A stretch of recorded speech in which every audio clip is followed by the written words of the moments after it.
Yesterday, December 7th, 1941, a date which will live in infamy. The United States of America was suddenly and deliberately attacked.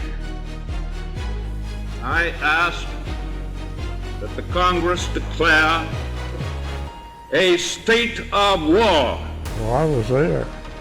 We thought it was a drill. It was a Sunday. We were sound asleep.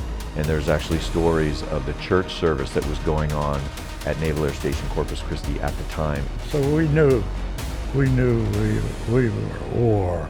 Well, apparently the church brought people back in already, you know, right after they learned that to pray. The guys aboard the Arizona, for example, you know,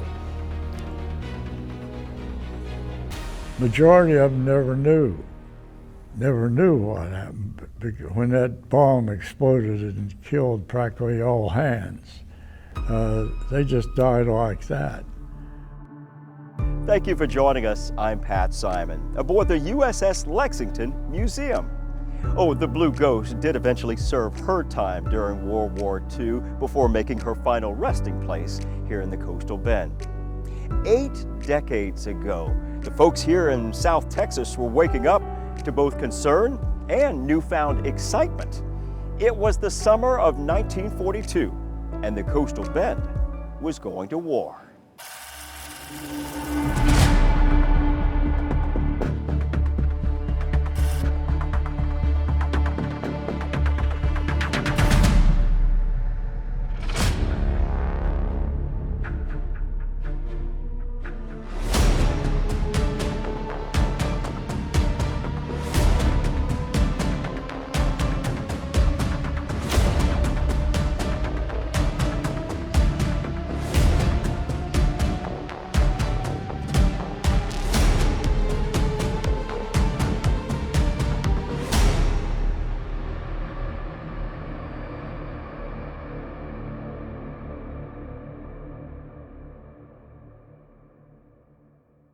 Well before the war, Corpus Christi had some growing up to do, starting with the economy. Agriculture and oil and gas were driving forces at the time. Population of Corpus Christi, Nueces County moved in 1920 from 20,000 to 1940, 80,000. It quadrupled in size. The base wasn't in town like it is now. It was a community outside. So where a lot of the stretches of Ocean Drive were then just cotton fields with it. Town in 1940 was downtown, uptown, out around 6 Points there, maybe getting out to Louisiana Street. But once you got past that, cotton fields and cows. Soon, this sprawling town would begin seeing more men arriving here in uniform for specialized military training. As soon as the war came to us, the lines at the recruiter's office were huge. And they were taking everybody. And I know at least of 2 of those of my friends that were 16, 17 years old. I guess all of us as young people were looking for adventure. And if you didn't or couldn't sign up for the war, you can certainly line up to support it at home. An already burdened country was building up for 2 war fronts, and many residents had to fend for themselves. So-called victory gardens started popping up. Things were short. You know, there wasn't a lot of what, like just going to the store and getting what we need nowadays. They had to grow their own in order to help the families. Rationing at that point in time, everybody got behind the war. And you had food was rationed on there. You wanted your meat products there for the war effort on it. Gasoline, you had coupons on there. You were only allowed a certain amount of gasolines. Tires were in real short supply. And then our aviation gas. Corpus Christi, the refineries here specialized in avgas. And the planes were becoming more high performance all the time. They had to have a high octane level. One of our local refineries, Pontiac Refining here, had some expertise in there, so the federal government got with them and built a new refinery just for the production of this high octane necessary aviation gas. Another contribution of our area to the war effort. Many raised money to support our troops, too. Some local gals got involved, calling themselves the War Bond Girls. They wore really cute little outfits, more reserved than they are now, you know. And it wasn't hard to spot motion picture stars who were here for flight training, doing their patriotic duty. She bumped into Tyrone Power. He was an actor, a very handsome actor back then, and that's how she met him. And he had a lot to do with the war bonds. They had rallies. They because of his status as an entertainer in the movies, they sold bonds outside of some of the local theaters. To top it off, the president started a group that would define community support, the USO. He combined some other groups, nonprofits together and said, let's come up with some organization that can take care of the morale of our service members, but also take care of the welfare of our families. And from there, Corpus Christi was really finding its groove. The city opened a USO in this building where the Art Center is currently located on Shoreline. It was the popular hotspot, and if you stop and listen to the music, you can hear the big bands. Ooh, this was a happening time. Time to dance.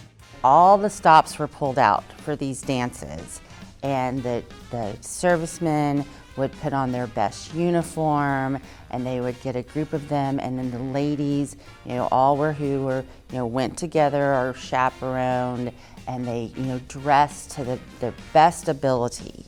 They needed to have just that minute of normalcy, just that excitement, that fun, that big band music, and have a few drinks and food, talk to a pretty girl, and then realize that the next day you're shipping out and you don't know what's in store for you. You can talk to many people that will say they met their spouse or at a USO dance, and it's very sweet to hear those stories. So in my mind, that dance probably helped them throughout that time. Just kind of remembering back on that pretty girl with the red lipstick and the beautiful hat that, gave you a kiss on the cheek and said good luck. Who wouldn't want that? Corpus Christi was the home of the movers and shakers from all around the world. If you were here in Corpus Christi during the summer of 1942, you were in the most exciting city in the entire United States. We had entertainers like Bob Hope, Louis Armstrong, and all, who also came to entertain. If you came to the USO dance on the right night, you might have met Bob Barker, who knows? I mean, we have a lot of people that went through. We were in Collier's magazine, we were in Life magazine. This is the place to be. As far as you wanted employment, you wanted to serve the country and all too, Corpus Christi was the place. Corpus Christi was humming, excitement in the air, and lots of planes, too. There was a war to fight, and the Navy was training fast and furious in the summer of '42. Somebody was out there. And we were not alone. Just what was that enemy threat lurking not far off our coastline?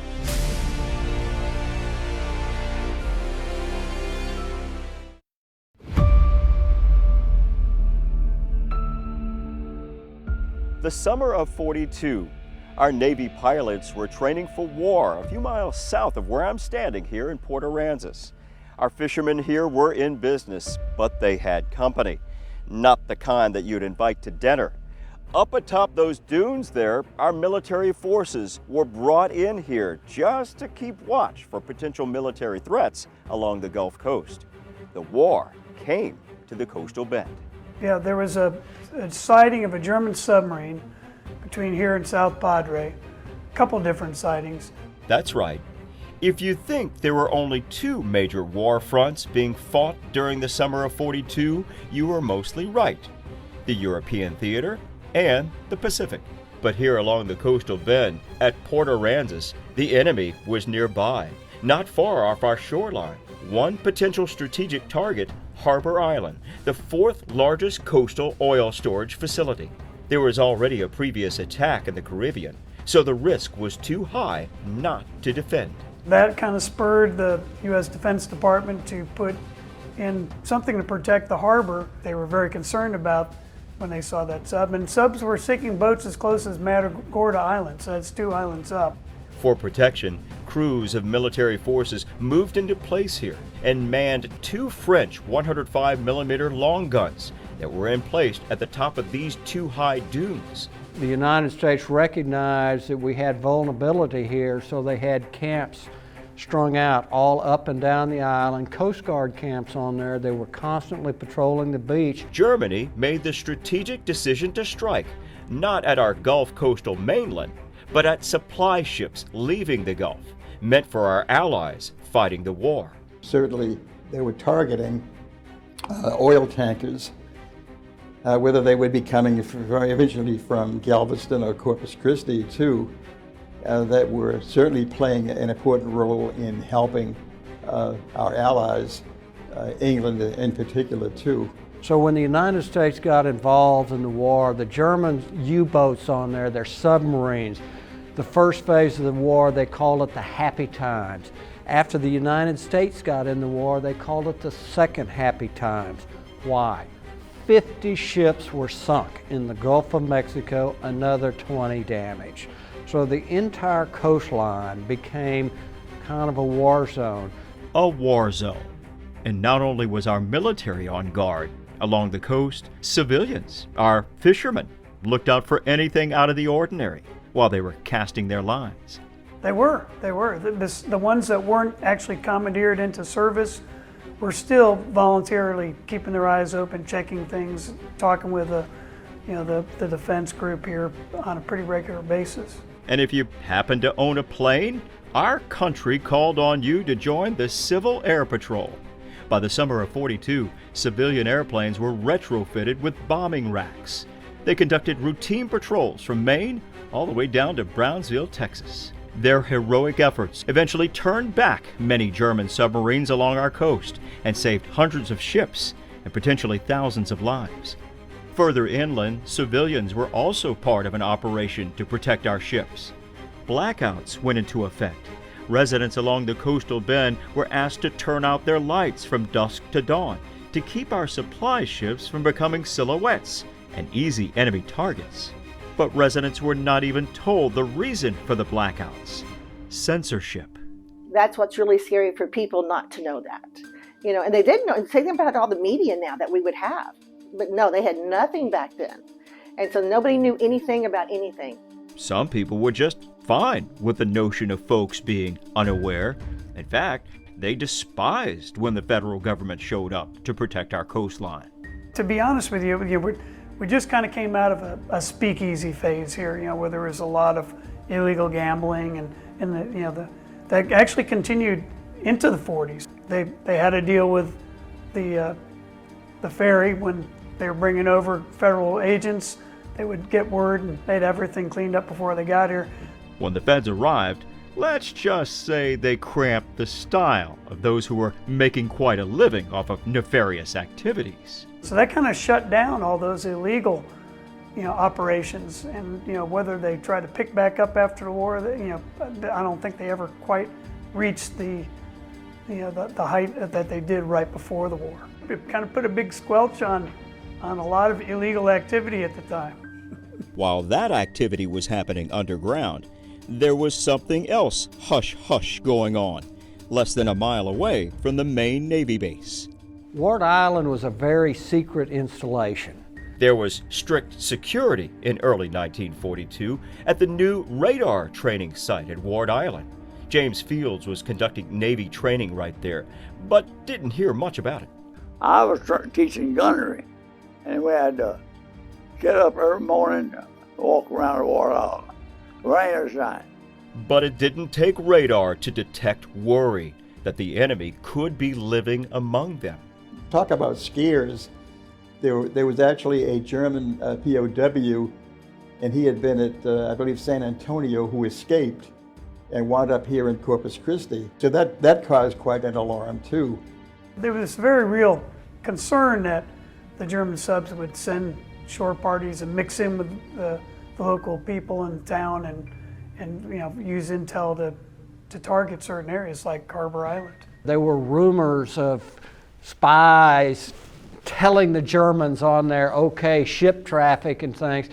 There was a small settlement, a fishing settlement on Mustang Island where the Corpus Christi Pass was, and there was rumors one of the guy there, they called him, these fishermen, the German, and they all thought, oh, he must be giving information to the Germans. Eventually, some 300 German prisoners of war were relocated to the Naval Air Station for a short time. But to be sure, the enemy was around the coastal bend and security needed to be tightened. Everybody had to have a federal ID. They wanted to make sure everybody on the island belonged on the island. So a local photographer, Spanny Gibbs, who built the Gibbs cottages right across the street, actually took passport type pictures of every single person in town and made federal ID cards for them that they were supposed to have on them. And of course, just the presence of, you know, the defense group that was here, you know, coming, you know, checking the boats when they came in, when they went out, you know, they were very much aware of the concern. So while the coastal bend was on watch for the enemy in the summer of '42, our brand new Navy base was training up fighter pilots faster than any place in the world. We had a war to win.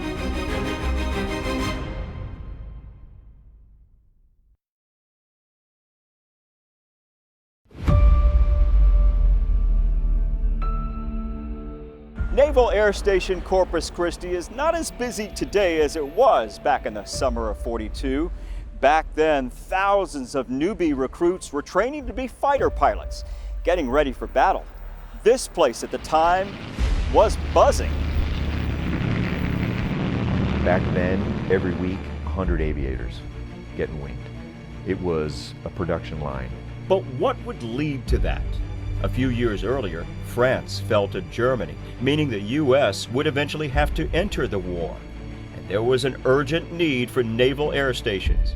In Corpus Christi, the climate, along with the flat land, were ideal conditions. And it also never hurt to get political help from a few Texas heavy hitters. One of the untold stories is the Vice President of the United States at the time was John Nance Garner. President Roosevelt brought him on as VP. He was in the House of Representatives. What district did he represent? Part of that district. He lived in Uvalde, but it stretched into Corpus Christi. He was very close to Corpus Christi. Why did we get the Naval Air Station? Well, Vice President. And with that, and some quick congressional funding, with a snap of a finger, the Naval Air Station Corpus Christi was rushed to become operational. The summer of 1940, they just appropriated the money. The base was commissioned in March of 1941. It suddenly became a naval town. The sky, according to my dad, was just buzzing with airplanes. Kingsville, at that time, was an outlying field for Naval Air Station Corpus Christi. So NESCC had Rod Field. You can go down Rod Field Drive now. People don't know there used to be a base down there. Rod Field, Waldron, Cabinus. It wasn't just a sports park. You know, it was an outlying field. Cudahy Field, which isn't there. A lot of people don't know even where that was, but it's out near the airport. And a lot of outlying fields all over this entire area, and they all fell under the purview of NES Corpus Christi. It was the largest air training facility when you look at all of it together in the entire country at the time. The first aviation cadets graduated, they received their wings on November 1st, 1941. And that's only just shortly over a month before Pearl Harbor. Once Pearl Harbor happened, everything changed. Dad was here in 1941 and 42 doing his flight training and loved the Corpus Christi area. Phil Bo Parabo was one of the staggering 35,000 pilots who would earn their wings during the war at Naval Air Station Corpus Christi, the University of the Sky. When he was shot down, he was shot 7 times in the left leg. Cockpit blew up and caught fire, burned his mustache off. Actually, I think about him almost every day because I drive by the Aviator Memorial there at Ropes Park on Ocean Drive, and there's a picture of my dad that looks almost exactly like that statue, which is honoring all the aviators that have come before him. So I always say a little prayer when I pass by there. Thank him for his, what a great dad he was, and he was an inspiration.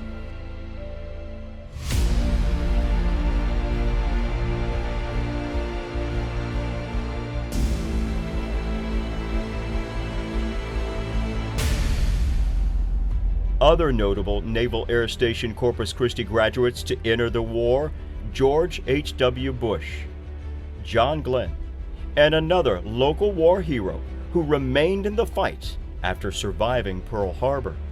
It was a challenge. There's no doubt about what was expected of us and what we were expected to do. Never thought I'd do a split S. Bob Batterson's an amazing guy, and he still volunteers at the USS Lexington Museum. But he was one of those who trained here in Corpus Christi, and he went out to a carrier in the Pacific. He was on the USS Bennington, another Essex-class carrier like the Lexington. Throughout the program, morale was always high. The guys were always gung-ho. It's good to be with them. You want to like that guy next to you. You want to have a confidence in him. He's a guy I'd go into battle with. And I just hope that spirit never leaves the armed forces. It's so essential. A lot of aviators, naval people, they settled here. So it very much so. My mom and dad's friends, so many of them came from other parts. They came to Corpus Christi, moved on, but then came back. Corpus Christi did, I think, a lot for the military that were here in the city. This community supported the folks that were training and eventually won the war in the Pacific during World War II. No doubt about it. The war, the stories, the Navy, all intertwined together in the fabric for the decades to follow. And so it goes. 80 years ago, the coastal bend did not break. Quite the opposite.